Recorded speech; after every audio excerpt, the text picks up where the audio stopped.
The topic I would like to cover is precisely the try to go over the geopolitics of war on terror. So let me back off a little. In the after 1945, we have the Cold War. I mean, we have the basically the main enemy for the U.S. empire was the Soviet Union, and the military-industrial complex was focused on the anti-communist propaganda and the anti-communist warfare, and they were building all kind of military equipment, etc., in relation to this, Cold War against the Soviet Union, that became a hot war in the periphery of the world economy. That is, a lot of the war with the Soviet Union was not done against the Soviet Union. I mean, the Soviet Union and the USA were not fighting themselves; they were fighting indirectly through third world countries. So you have the Korean War, and then later you have the Vietnam War, okay, and then you have the war in Afghanistan, and so on, and these are wars that long-lasting wars that in many ways the US empire knew they were not necessarily going to win them, but there was this uh, machine of the military industrial complex pushing forward for this kind of wars because that's a way of capitalizing and justifying the transfer of taxpayers' money to their bank accounts through what? Through the US imperial state purchasing weapons in the name of fighting a war somewhere else. Okay, so while the Cold War was going on, you have a huge increase in the military industrial budget. Now, to understand the war on terror, we need to go over this geopolitical context, okay, to make sense of what's going on, or why the war on terror happened, and why the target were the Muslims are still Muslims, and where is the Islamophobia coming from? What is the agenda? Okay, and what happened was that while the Cold War was going on, the military-industrial complex had a good excuse to keep pushing for increasing the U.S. Defense Department budget. And while this was moving on, and while the USA was involved in wars, almost every year involved in a war, um, over the Cold War years, they were involved in wars in many parts of the world. Um, while this was going on, it was very easy to justify to keep the military, the Defense Department budget increasing, and for people not to dare to question the idea, or to throw down the idea there in the Congress, in the plenary of the Congress, like, "Oh, why don't we cut the expenses in the military, in the Defense Department, and transfer these resources for other things that are needed by the people?" But the lobby of the military-industrial complex in Washington is so huge that it's a win-win situation for them. They put money in the electoral candidates in Congress, both Democrats and Republicans. So they never lost. I mean, they're always. Imagine how powerful it is that nobody dares in the floor of the Congress to, in the moments of huge deficits of U.S. government, now in the trillions of dollars, before in the billions of dollars, nobody dared to put the question, why don't we cut the resource, the budget of Defense Department to pay some of these debts, or for educational needs or health needs of the population, whatever. Nobody dares to even raise it as an idea, or as a question in the floor of the Congress. That's how powerful it is. It's so powerful that it's a non-issue that the budget of the defense department should keep growing, okay, and should keep increasing, and um, And if there's no war, they invent a war because they need wars to keep justifying this. Okay, so when the Soviet Union basically imploded in 1991 for many reasons I don't have the time to develop here, uh, it imploded. Then suddenly the U.S. empire, and especially the military-industrial complex of the USA, which is a very powerful economic, political, and military power base of the U.S. empire, suddenly they lost the justification of the enemy. That is, the enemy is not there anymore. So, what's the point of keeping a Defense Department budget growing and so huge? And it was a moment where they were afraid someone could come up and say, "Hey, why don't we cut this in half for other needs?" Um, and they became, in a sense, they went into panic about this because they have no enemy to justify to keep the budget growing, in Defense Department, because as you know, all this budget ends up in contracts for the military industrial complex, all these industries that are like corporate welfare. They have corporate welfare. Really, the state is the one subsidizing these companies because these companies cannot just go to a to a shopping mall to sell these weapons. These are too expensive, and therefore the only way they can make money is by selling it to governments, especially U.S. government.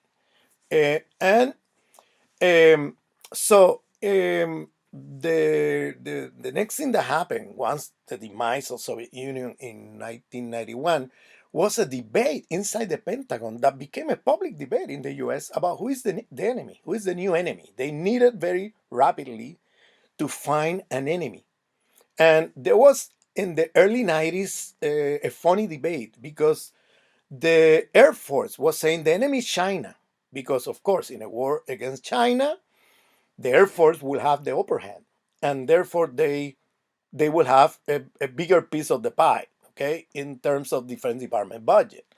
And then came the Navy. I said, no, no, the enemy is the drug cartels bringing drugs through the oceans to the shores of the USA, Atlantic and Pacific Ocean. So here the naval, the Marines, the Navy will have the upper hand in the budget. And then came the another enemy that was being discussed there, which was that coming now from the army, that the main enemy were the migrants and the cartels and drugs crossing the border between Mexico and USA. And so there was this debate going on in the early 90s about who is the new enemy.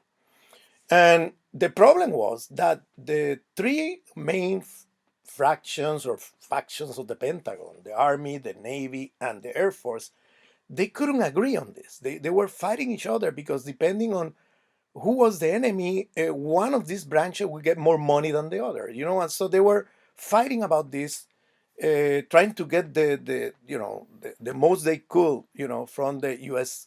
Budget, and then this fight went on for several years until the famous article uh, of a professor from Harvard who came and said, "Hey, calm down. I have the solution here.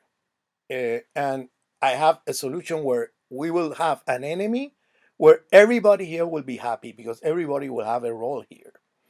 And that was the famous article, first an article, later a book by professor from Harvard, Samuel Huntington, who has a career in the USA for many years of a conservative thinker back in the 70s, Trilateral Commission, multinationals, and US is a think tank of multinational and US empire. He was one of the leading figures back in the 70s, one of those who will justify any atrocity in the name of the interests of USA. Um, who will justify keeping authoritarian regimes in the third world and so on. Um, People that were involved also in the coup d'état in Chile, in many coup d'états around the world, And this guy came up and say, hey, the solution is this one: clash of civilization. And while we're now that the Cold War is over and we don't have that enemy, we invent a new enemy. And now the new enemy are the Muslims. Okay. And so he's going to call it a clash of civilizations. This clash of civilization is going to, in a sense, come up with the construction of a new enemy that will justify uh, in the increase in the what Juan Bosch describes pentagonism. How for this military industrial complex to capitalize even more. I mean, you look at the last 30 years, you could see how the military budget of USA, the Defense Department, has multiplied, has escalated, okay? Because then in the name of war on terror, then they in many ways invented this new enemy, and in the name of this they went and invaded many countries, and those destroy these countries. That's what really happened. They destroyed these countries. Um, and what was happening is that they, through these wars, in the name of the war against terror and that kind of thing, then they went to Iraq, or they went to Afghanistan, or they went to, and then Syria later, and then Libya, and then, I mean, and so on. And you have all this military intervention destroying countries, basically destroying the country. So you could see that there was not even an attempt at controlling in the old fashion of imperialism, in a colonial or neo-colonial way, this country. It was more like a devastation, and to keep to take the main resources and let the rest of the country fall apart. Okay, so they were not even trying to practice the old forms of colonialism, of having a colonial administration, put some order, etc. It's chaos. They're using chaos in these countries, destroying the countries, leaving them into a eternal, perpetual civil war and warfare, um, in order to then capitalize by keep justifying the transfer of resources from taxpayers' money into the military industrial complex. So you have not millions, not billions, you have trillions with a T, trillions of dollars now transfer, okay, to the military industrial complex.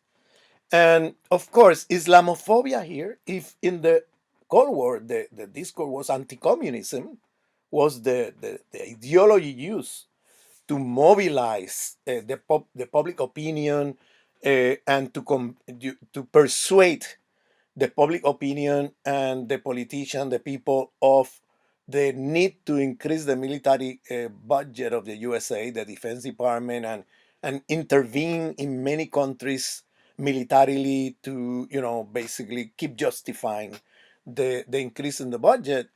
Uh, Now, in this post-Cold War era, the main discourse is going to be not anti-communism but Islamophobia. And Islamophobia is going to be the main ideological tool that is going to be mobilized in order to justify all these things, and of course the complicity of U.S. empire with some of these um, Takfiri groups, and some of these Islamic terrorist groups goes back to the war of Afghanistan, in Afghanistan, and and you could see the complicity of USA in the fabrication of this group in alliance with the Saudis, Saudi Arabia, who provide the ideological tool of certain versions of Wahhabism that becomes, in a sense, the ideological tool for the Takfiris. And then you have, of course, the Zionist agenda here, that for the Zionists, it becomes a very important element to destabilize countries around the region that they perceive as a threat to their interests. So Islamophobia is the what is to war on terror what anti-communism was to the Cold War. Okay, and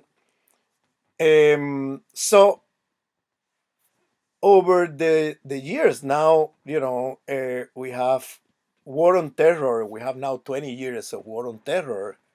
Um, we could see how this has weakened over time the U.S. empire because the U.S. empire have entered into a kind of labyrinth of without any exit, okay, of debts, huge debts of the federal government. And these debts are not only deficits that have to do with um, the federal government not being able to pay its accounts, because they are in a structural deficit. USA is not anymore getting the incomes it used to have in the past, but also is the drain of resources and money that all these wars have created, that have, in a sense, transferred trillions of dollars in resources, in money, in capital to all these military industrial complex, making billions of dollars in profits every year. Okay, while the population is being impoverished, while the country is going, basically becoming weakened because the federal government has now $28 trillion in trillion with a T in deficits. It's the most indebted country in the world, and then this is creating now a situation that is inside the USA is creating all these contradictions that is making its, in a sense, effectiveness, having lost all these wars in the Middle East, in South Asia, having lost the wars and going nowhere there. I mean, in a sense, the question for them is not, for the military industrial complex, not anymore winning a war, or it's not anymore the long-term interest of the U.S. empire. For these industries, is how can I make a profit tonight, okay, without having any concern about the future of U.S. empire or U.S. economy or anything like this. So they just want a war tonight, and whoever produces a war for them, they are happy. That's why they're so happy with the Zionists. That's why they're so happy with Saudi Arabia, because these people are fabricating war after war, and for the military industrial complex, it's great for them to have these allies that are delivering wars where they can make more money and where they can come back to the US government to pass the bill and say, we need more money to keep producing more weapons, more bombs, more airplanes, more whatever, okay, more tanks. And, and so we need to, when we talk about Islamophobia today, we need to, in a sense, stop seeing this as a religious issue. Okay, it has nothing to do with religion. It's not a lack of understanding of the empire about Islam or a lack of understanding of the West about Islam. It's not about that. It's about imperialist, a fraction of the US empire's interest, in this case, the military industrial complex, that is a very powerful uh, uh, power base of the US empire. And that they look how they don't care if you're a Muslim or not. They have allies that call themselves Muslim, okay, as long as they go along with their policies. They don't care if you're a Muslim or not. They're mobilizing Islamophobia as a way to justify a war on terror, because through Islamophobia, then they create in the public opinion of the West that for them is strategic, because these are the populations that are going to consent to increases in military budget and so on. and going along with these military adventures.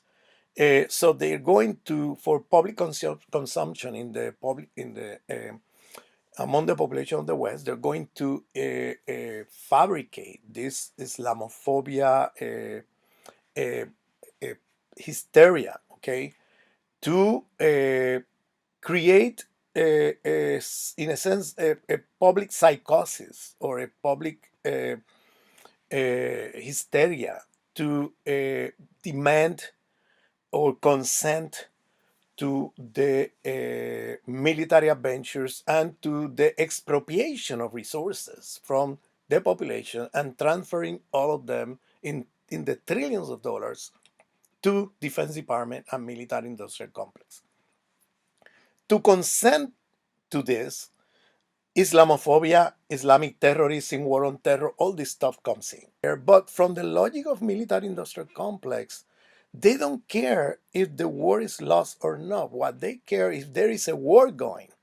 So if there is no war, they fabricate war. If they lost a war, then they find a way to create a new one.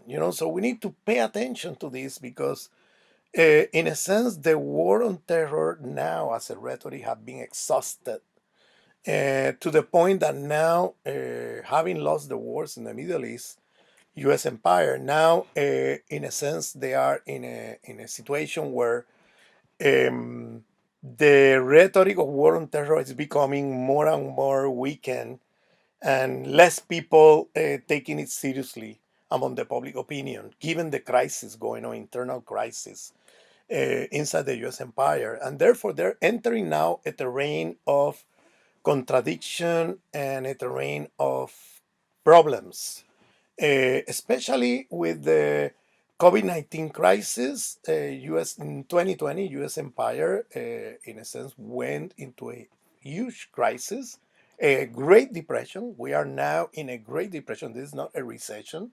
It's a world Great Recession with the USA as its epicenter. Also, USA as the epicenter of the pandemic with largest number of people passing away and largest number of people sick in the world. Uh, and USA has invested $4 trillion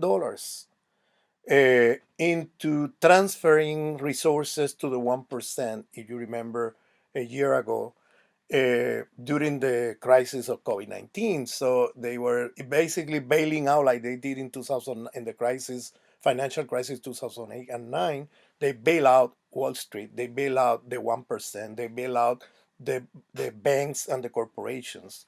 And that's what they did again in the COVID-19 crisis, where they transferred $4 trillion with a T to the 1%. So we're talking about the increase in the deficit of U.S. empire has become huge, and in the middle of this crisis, USA have become now have gone down to become the second economy after China. The rise of China is here now with a force, and China now is the number one economy in the world right now, and USA is in a sense a declining empire, and therefore, the scenario for the next decade is we're talking about a decline of U.S. empire with, in a sense, the rise or internal fight that could turn into a civil war between